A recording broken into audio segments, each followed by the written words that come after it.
100% Cinema presents Weekend Movie Recommendation. Hello, welcome to another episode of Weekend Movie Recommendation. তো এখন আমি recommend করবো দুটো সিনেমা। প্রথম যে সিনেমাটি আমি রেকমেন্ড করবো সেটা 2011 সালের একটি film directed by Woody Allen, যেমন আপনারা দেখতে পাচ্ছেন, মিডনাইট ইন প্যারিস। সিনেমাটা যথেষ্ট popular because director Woody Allen, তো ডেফিনেটলি হয়তো আপনার সিনেমাটা দেখেছেন। যদি না দেখা থাকে ডেফিনেটলি চেক আউট করুন, ভালো লাগবে।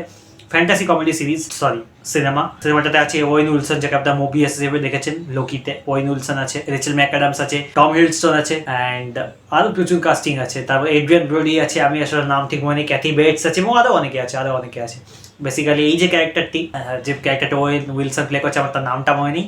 সে প্যারিসে যাচ্ছে তার ফিয়ান্সে রেচেল ম্যাকঅ্যাডামসের সাথে ভ্যাকেশনে, এবং সে খুব একটা নস্টালজিয়া প্রেমী মানুষ। তার যে পুরনো যে প্যারিস, সেই প্যারিসটা তার বেশি পছন্দ, এবং ওই যে পুরনো প্যারিসের যে ভাইবটা, তখন যে প্রচুর আর্টিস্টরা বেঁচে থাকতো, ওই নস্টালজিক ভাইবটা তার, ওই টাইম লাইনটা বেসিক্যালি তার খুব পছন্দ। এবং একদিন রাত্রেবেলা অ্যাক্সিডেন্টালি সে আর কি টাইম ট্রাভেল করে পাস্টে চলে যাচ্ছে, বাট এরকমভাবে নয় যে পাস্টে গিয়ে থেকে গেল।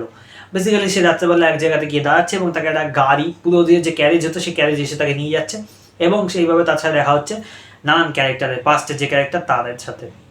এবং সেখানে popular characters like F Scott Fitzgerald, Salvador দালি, এদের সাথে দেখা হচ্ছে। এবং সেই যে ব্যাপারটা, সেই নিয়ে পুরো গল্পটা। সে আবার ফিরে আসছে সকালবেলা, আবার রাত্রেবেলা যাচ্ছে, সেই সব নিয়ে পুরো গল্পটা চলছে। ওভারঅল সিনেমাটা কিন্তু খুবই ভালো। আমি বলবো যদি না দেখা থাকে ডেফিনেটলি কি চেক আউট করুন। ফ্যান্টাসি কমেডি, এবং এই যে পুরো আইডিয়াটা, সেটা বেশ শুনতে কাইন্ড অফ অ্যাবসার্ড মনে হয়, তার কোনো লজিক্যাল রিজন নেই পিছনে, কিন্তু সেটা খুব ভালোভাবে দেখিয়েছে। এবং এই যে পাস্টের যে এত বড় বড় আর্টিস্ট হোক, হেমিংওয়ে আছে যে ক্যারেক্টারটা প্লে করছে, আমি তার নাম ভুলে গেছি, যিনি ড্যারেন ক্রস হয়েছিলেন অ্যান্টম্যানে, তার নামটা আমার মনে নেই। তো সেই হচ্ছে হেমিংওয়ে এখানে।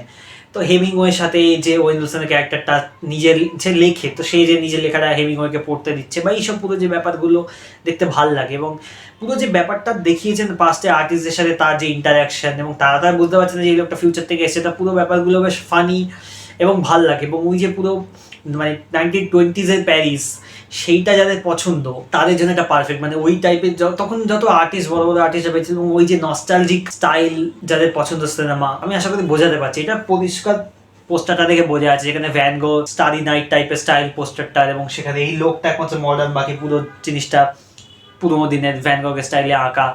তো এই পুরো ব্যাপারটা সিনেমাটা, বেসিক্যালি পোস্টারটা kind of summarises the cinema সেইভাবে দেখতে গেলে। এই পাস্টে আর কি লোকটা যাচ্ছে, এবং সেখানে কি তার যে নিজেকে ডিসকভার করা, তার যে রাইটিংটাকে ইমপ্রুভ করা, এইসব ব্যাপারগুলো, তার যে সেই জার্নিটা, সেইটা নিয়ে অ্যাকচুয়ালি সিনেমাটা। এবং সিনেমাটা কিন্তু খুব ভালো সিনেমা। উডি অ্যালেন লোকটা হয়তো অনেক নোংরা কাজ করেছে, সেগুলো আমি বাদ দিলাম, বাট সিনেমাটা কিন্তু খুবই ভালো। যদি না দেখা থাকে ডেফিনেটলি চেক আউট করুন, ভালো লাগবে। পরবর্তী আমি যে সিনেমাটি রেকমেন্ড করবো, এটাও কাইন্ড অফ অ্যাকচুয়ালি পপুলার সিনেমা, 1976 এর সিনেমা, ডিরেক্টেড বাই জন কার্পেন্টার। সিনেমাটার নাম অ্যাসল্ট অন প্রেসিডেন্ট 13। সিনেমাটার সাথে কাইন্ড অফ ক্যাদির সিমিলারিটি আছে, যদিও পার্থক্য এটাও আছে যে ক্যাদি জেলের বাইরেও ঘটছে। এই ঘটনাটা, এই সিনেমাটার ঘটনাটা কিন্তু পুরোপুরি একটা পুলিশ স্টেশনের মধ্যেই ঘটছে। একটি পুলিশ স্টেশনে কিছু লোক আটকা পড়ে যাচ্ছে। শুরুটা হচ্ছে যদিও বাইরে, বাট তার পরবর্তী ক্যারেক্টারগুলো পুলিশ স্টেশনে আসছে এবং আটকা পড়ে যাচ্ছে পুলিশ স্টেশনে, এবং তার পরবর্তীতে একদল গুন্ডা তারা অ্যাটাক করে দিচ্ছে পুলিশ স্টেশনে, এবং সেইখানে সার্ভাইভ করা, সেই নিয়ে গল্প। পুলিশ স্টেশনটা অ্যাকচুয়ালি বন্ধ হয়ে যাচ্ছে, সেই কারণে পুলিশ স্টেশনের লোক কম। এই যে স্ট্রাগলটা, তার পরবর্তীতে কিছু লোক আছে, তাদেরকে সেখানে থাকতে হচ্ছে, এবং সারাক্ষণ গুন্ডাদের সাথে ডিল করতে হচ্ছে, সেই নিয়ে পুরো একটা অ্যাকশন থ্রিলার ফিল্ম। দুর্দান্ত সিনেমা, অতীব অসাধারণ একটি সিনেমা। 1973 না 76 বললাম, তার সেই টাইমের সিনেমা, অসাধারণ। আমি যখন সিনেমাটা প্রথম দেখা শুরু করেছিলাম, আমি ভাবিনি যে সিনেমাটা এইরকম লেভেলে যাবে। এবং বিশেষ করে একটা ক্যারেক্টার দেখিয়েছে না, ক্রিমিনাল একটা ক্যারেক্টার, উইলসন বলে, সে হেল্প করছে পুলিশদের। তার ক্যারেক্টারটা বেস্ট, কুলেস্ট ক্যারেক্টার, এত কুল ক্যারেক্টার যাকে হেভি কুল, ঠান্ডা মাথা নয়, কুল ক্যারেক্টার যাকে বলে, হেভি কুল ব্যাডাস টাইপের। বাট ওরকম ব্যাডাস নয় যে একা 10টা লোককে শুয়ে দিল, সেরকম না, কুল টাইপের ক্যারেক্টার, হেভি কুল, ওরকম একটা ক্যারেক্টার উইলসন। আমার দারুণ লেগেছিল, আমার এত পছন্দ ছিল ক্যারেক্টারটা। এবং আমি তারপরে অ্যাক্টারটা দেখছিলাম, যে অ্যাক্টারটা খুব বেশি অত পপুলার অ্যাক্টার নয়, সেই অর্থে বলতে গেলে খুব বেশি আর সেরকম কাজ করেনি।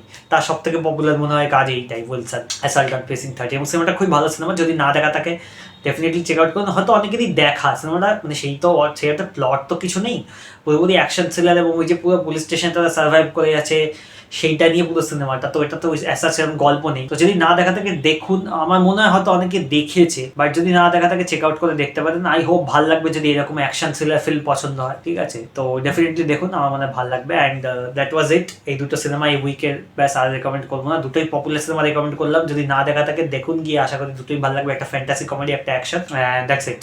যদি ভিডিও ভালো লাগে like, share, subscribe and comment করুন। কমেন্ট করে জানান যে দেখা আছে কিনা সিনেমা, বা যদি দেখে মানে দেখতে চান যে হ্যাঁ দেখবো, তাহলে কমেন্ট করে জানান, আমার ভালো লাগবে। ব্যাস দ্যাটস ইট, টাটা।